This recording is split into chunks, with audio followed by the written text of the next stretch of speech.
Olá, eu sou Eliane Duin, você está no blog Repertório Marketing Talks. O assunto de hoje é criação de personas nas estratégias digitais. Seja bem-vindo!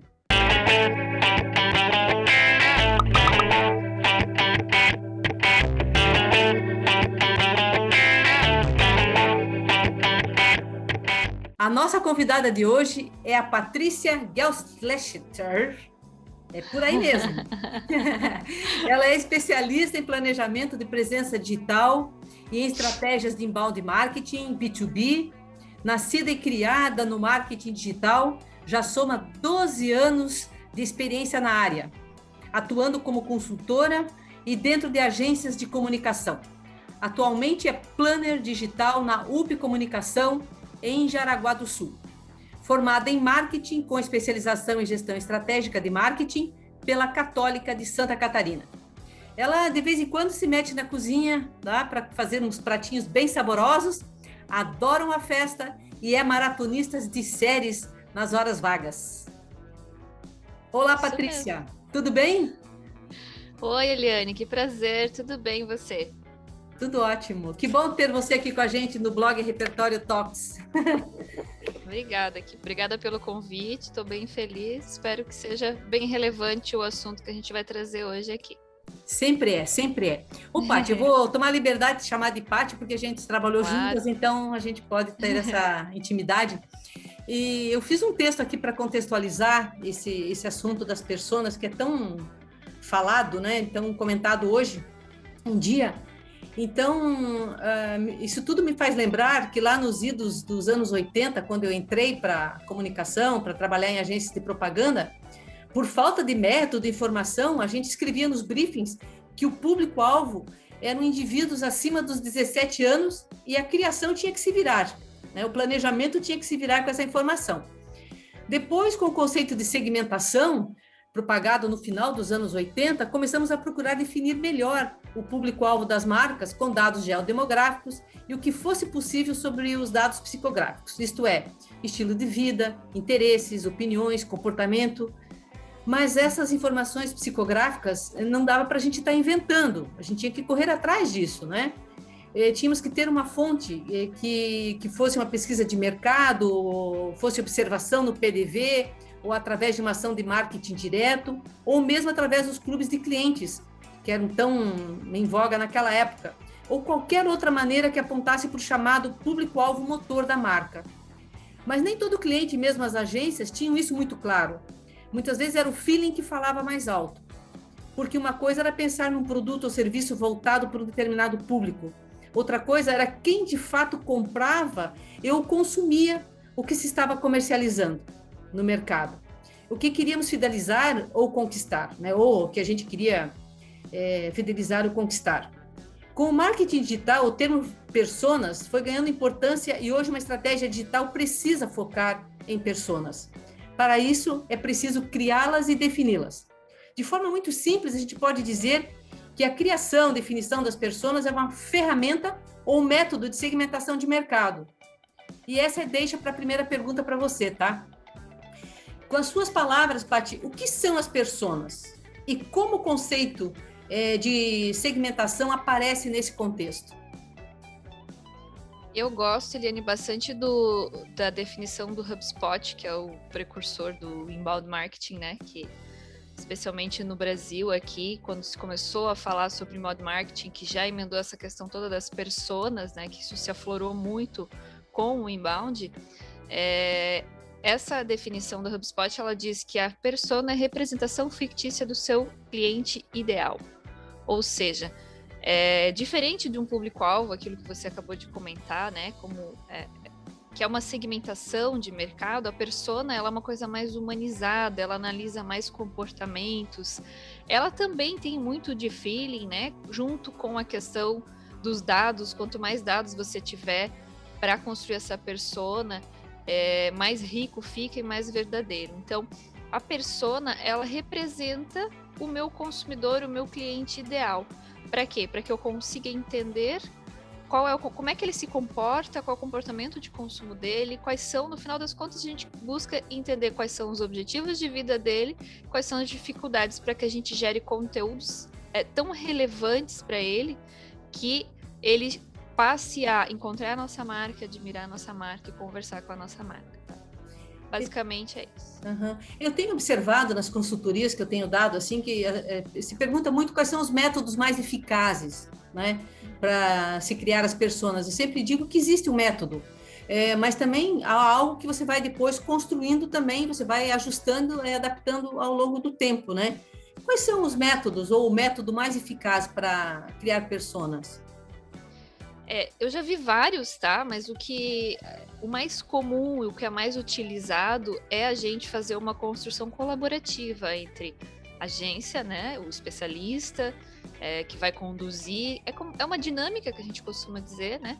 Com um roteiro de perguntas e com o cliente envolvido. E aí, obviamente, é muito importante, muito enriquecedor que a gente traga pessoas da empresa, do cliente, dessa marca da qual a gente vai construir essas pessoas, que tenham contato com os clientes. Por quê? Porque eles entendem muito melhor, né, como se comporta e vão conseguir responder as nossas perguntinhas, né?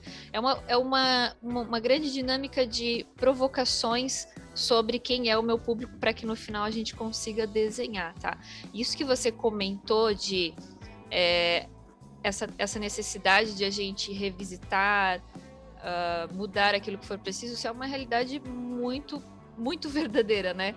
Porque a gente estava falando até essa semana aqui em algumas conversas, o quanto as coisas mudam e mudam rápido, ainda mais no marketing digital, né? Uhum. Então, o que ano passado não era tão legal, esse ano tá bombando.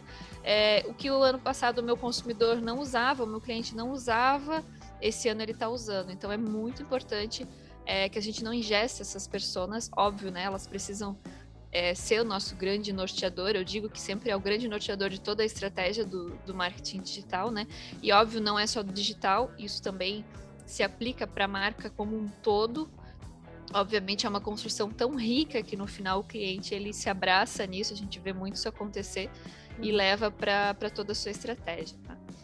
É interessante, né? Você está falando porque você falou, tem que juntar o maior número de pessoas também do cliente, porque eles alimentam, né? Vamos falar assim, a área comercial, estar presente ali, 1 ou 2 representantes, enfim, quantos puderem estar. Na verdade, é demorado esse processo, né? A gente fala assim, vamos sentar aqui para uma conversa. Não, mas não é uma conversa de 20 minutos, né? Pode durar até 3, 4 horas, né? E tem a visita ainda, as instalações, né? Do cliente também, se for uma indústria, processo de fabricação, não é isso? Exato, a imersão acontecer antes, né, dessa conversa, dessa dinâmica para definição de personas é bem importante para a gente entender o negócio do cliente, né, e mergulhar um pouco mais ali nisso que a gente vai trabalhar depois, que são as personas. E sim, geralmente a gente convoca o time comercial, depende do negócio, né, isso pode alterar, mas é muito difícil a gente não dizer, gente, tragam alguém do comercial, porque são essas pessoas que estão em contato com o cliente, elas entendem, elas sabem muito bem com quem que a gente vai conversar e vão conseguir responder essas perguntinhas que a gente precisa para construir a nossa persona de forma bem rica. Eu estive há pouco tempo supervisionando uma pesquisa de mercado, onde nós levantamos a jornada de compra do consumidor. E foi muito interessante porque, com isso também, levantamos o perfil, né, desse consumidor. Informações sobre a vida dele mesmo, o que ele gosta de fazer nas horas de lazer, com o que ele trabalha, consumidores mesmo da marca. E ali nós reunimos muita informação que deu para desenhar realmente um perfil desse consumidor, vamos dizer, da marca, digamos, mais real, porque nós estávamos entrevistando, né, através da identificação da jornada de compra, esse perfil. Isso ajudou bastante. E tem pessoas que fazem também a pesquisa depois, né, Paty? Pode ser feita depois. Como é que funciona isso, assim, para quem está nos ouvindo, que ele possa entender que você pode, antes, através de uma pesquisa de mercado, levantar essas informações, como posterior também, né? Também. É bem comum também a pesquisa acontecer depois para validar aquilo tudo que a gente construiu, né? O bacana das personas, Eliane, é aquilo que eu comentei lá no início, na sua primeira pergunta. Sempre a gente precisa voltar, né, quando a gente está construindo ela, e lembrar disso. é representação fictícia do meu cliente ideal? Muitas vezes, já aconteceu muitas vezes, muitas conversas do o cliente, a marca, né, a equipe comercial ali estar falando de um cliente que nem é tão interessante para eles, mas que é muito comum que aconteça. E aí a gente tem que lembrar, mas é esse cliente que a gente quer atingir? É esse cara que a gente quer, que a gente vai trazer para a marca? Não é esse, é o outro. Aí ele geralmente tem nomes na cabeça, né? Eles vêm já com pessoas muito bem formatadinhas e por isso que é tão rico. Então é legal a gente sempre lembrar disso também, de trazer para aquele consumidor, para aquele cliente ideal, né? Então a pesquisa, ela enriquece a ponto de entender se eu realmente estou focando nas pessoas que vão comprar meu produto, né? E isso pode gerar uma reviravolta muito grande em todo o processo, quanto validar aquilo que eu construí ali, se de fato essas nossas suposições aliadas a dados, elas chegaram nessa persona que realmente é a persona da minha marca. Então a pesquisa, se todas as marcas, não é uma realidade, né? A persona, ela tem as facilidades de a gente conseguir pesquisar muito na internet, nas redes sociais, com o próprio cliente, né?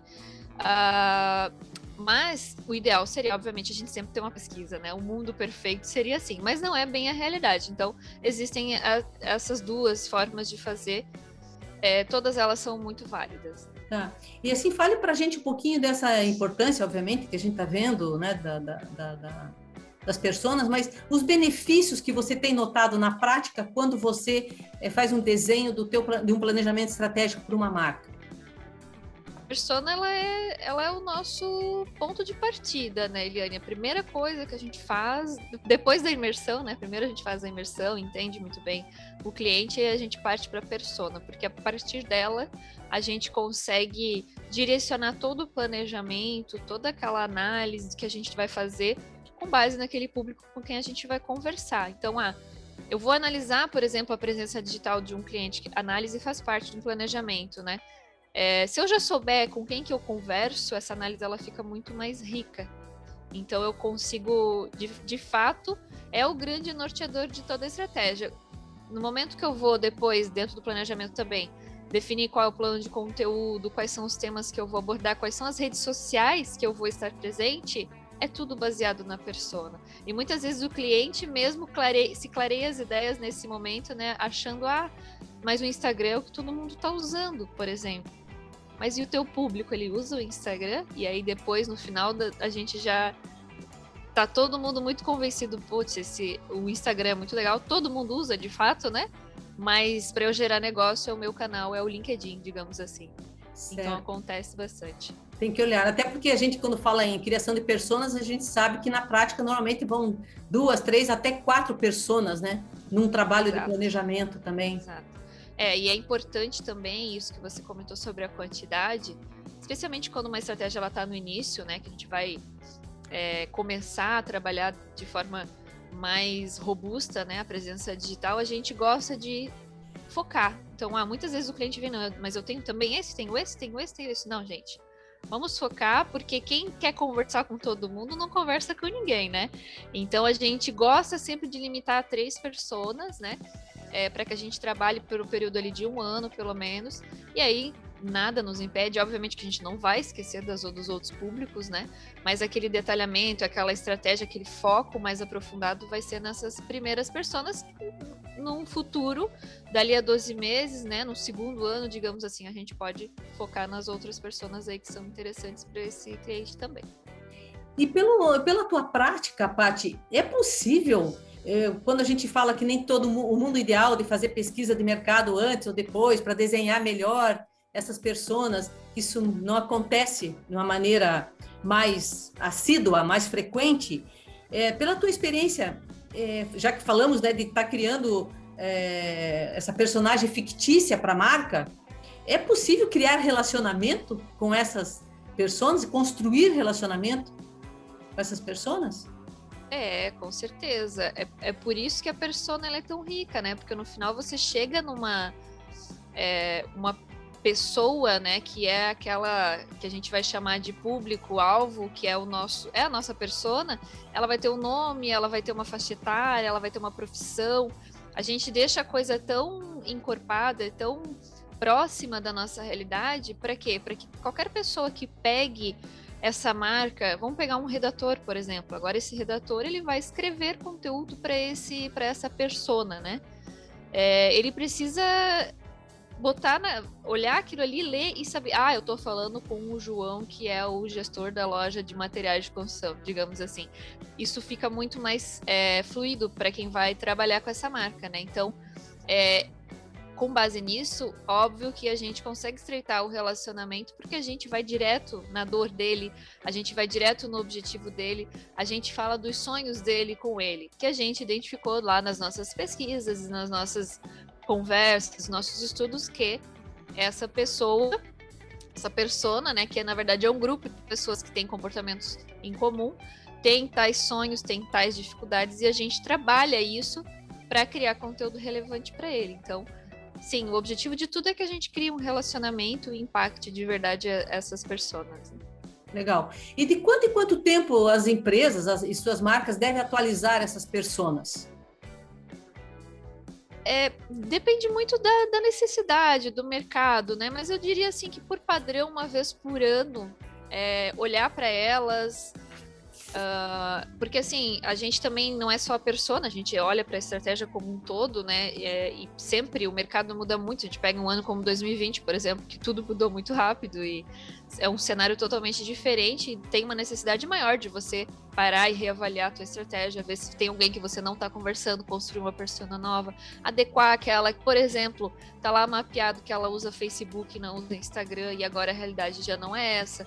Então, isso é muito de feeling, assim, de percepção dos profissionais de marketing, quanto do cliente, né, da equipe comercial. Mas eu diria que uma boa frequência, pelo menos uma vez por ano, você revisitar e adequar aquilo que achar necessário. Me diz uma coisa, você falou que muita coisa mudou do ano passado para agora. O que você sentiu que realmente tem influenciado, então, nessa questão da estratégia digital para essas pessoas? E o que você imagina que possa vir aí acontecer, vamos dizer, daqui para frente, nesse momento ainda que estamos, né, nos ajustando a tudo? Principal, né, que eu diria assim, até pensando na nossa profissão, é muito trabalho, né? Quem não estava no digital entrou, quem já estava intensificou. Então foi uma virada de chave ali, esse ano de 2020, que acelerou muita coisa, né? A gente até gosta de brincar, eu nasci no digital, então para mim eu já tô lá faz muito tempo, né? E tem pessoas que agora estão tendo que correr atrás, enfim. E você vê essa movimentação, essa demanda, é muito interessante essa movimentação, especialmente no que diz respeito às redes sociais, né? A gente tem, por exemplo, o Reels, né? O TikTok, que ano passado bombaram, o Reels fez um ano agora, né? Então, são formatos, são modelos de conteúdo que tiveram uma aderência muito maior. E a gente tem muitos exemplos desses que eu citei já também aqui na nossa conversa, que é pessoas que não usavam o Instagram, que não estavam no Instagram para fazer negócio. Hoje todo mundo está no Instagram para fazer negócio, é uma loucura. A nossa cabeça fica assim, né? Agora a gente tem que voltar lá e dizer, não, vamos virar um pouquinho essa chave, vamos voltar o foco para cá, porque as coisas mudaram, enfim, vamos pensar um pouco mais em Instagram, vamos olhar também LinkedIn, outra rede social que deu um boom gigantesco, já vinha, né, numa crescente enorme, mas o LinkedIn, ele é um canal que ele está sendo muito consumido e ele é uma grande fonte de geração de negócio B2B, quando a gente fala, né, desse tipo de negócio, as conversões lá são muito maiores, então são várias essas mudanças que a gente precisa sempre ficar de olho, que eu acredito que cada vez vai ser mais loucura, assim, cada vez vai ser mais rápido, e a gente, enquanto profissional de marketing, tem que sempre correr atrás e orientar as marcas e tudo mais, né? Para o futuro, eu diria que é isso, é essa necessidade de a gente cada vez ficar mais antenado, mais ligado, ler mais, ao passo de que existe uma movimentação também, vamos supor, para o slow content, né? Você vê uma movimentação também que é uma mudança importante que aconteceu no último ano, é que as marcas estavam construindo conteúdo, publicando.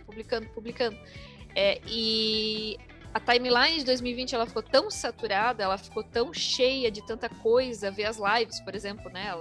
todo mundo fazia live de tudo.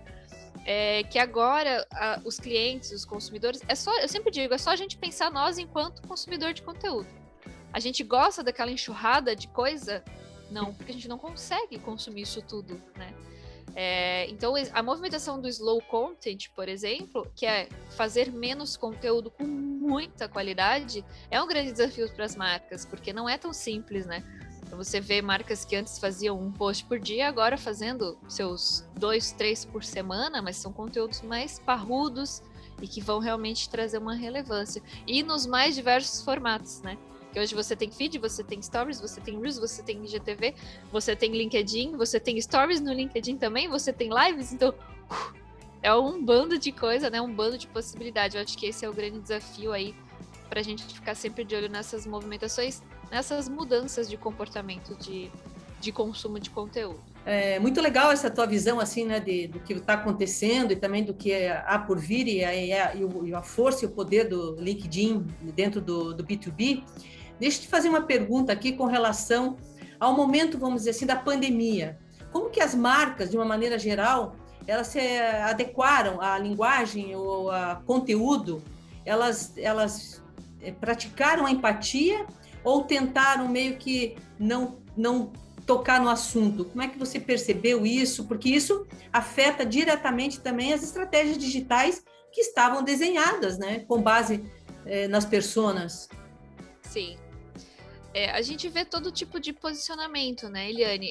Mas eu me lembro que há um ano atrás, quando tudo começou, foi uma loucura, assim, de tanto conteúdo que a gente teve que gerar de uma hora para outra, marcas, clientes que passaram a produzir produtos que não são do portfólio deles, mas que iriam ajudar hospitais, iriam ajudar a saúde, a proteção, e muito o que comunicar, né? Então eu percebi assim por várias situações, várias marcas diferentes umas das outras, mas todo mundo numa mesma direção, que é aquela direção da vamos nos cuidar, vamos...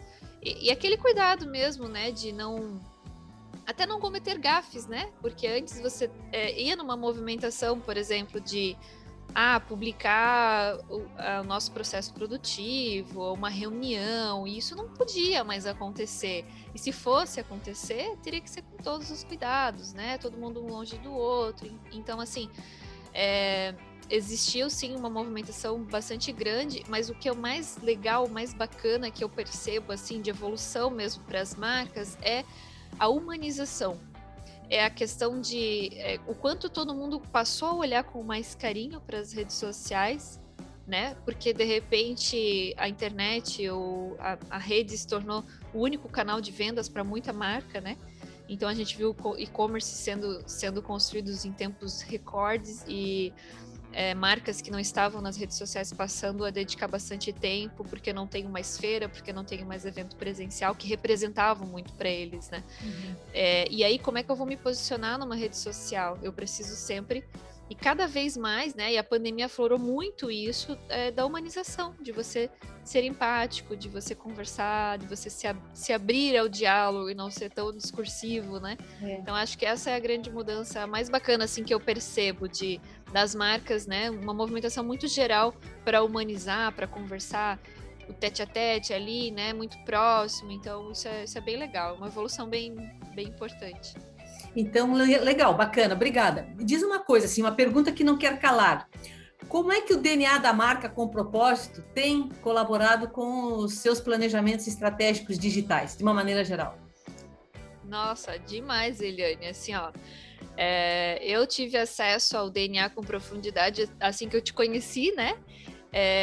Já conhecia, claro, o DNA, mas com essa profundidade, com esse impacto nas empresas que a gente vê, é uma coisa muito humano, muito coração, que acaba, no final das contas, a gente está se repetindo na conversa, né? Porque tudo isso está interligado.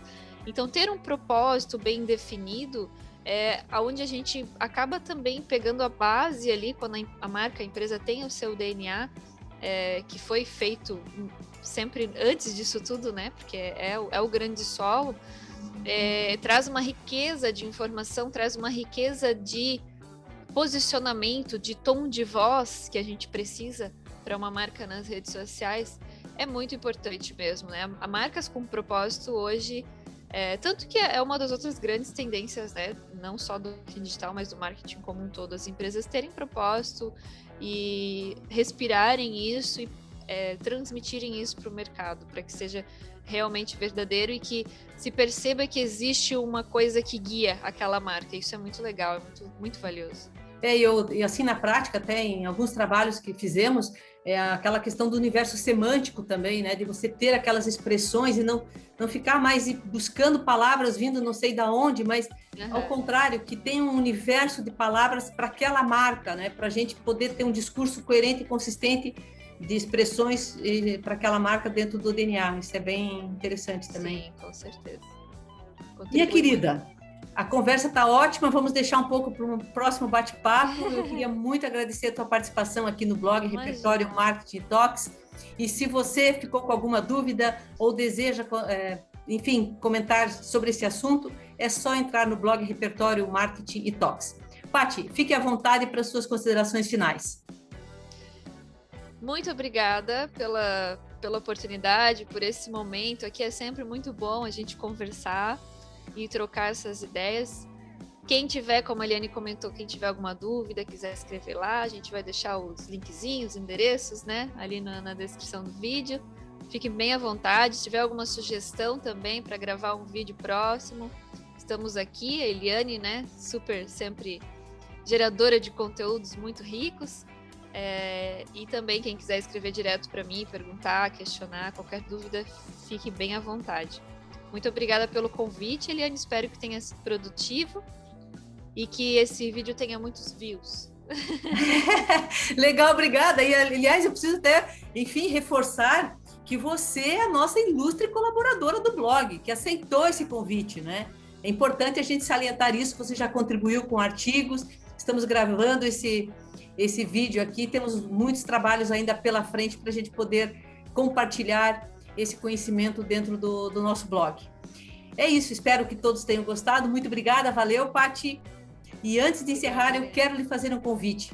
Se inscreva no nosso canal no YouTube, aperte lá o sininho, siga-nos nas redes sociais e cadastre-se no nosso blog. Toda semana tem novidades sobre marketing, comunicação e branding. Um abraço e fiquem bem!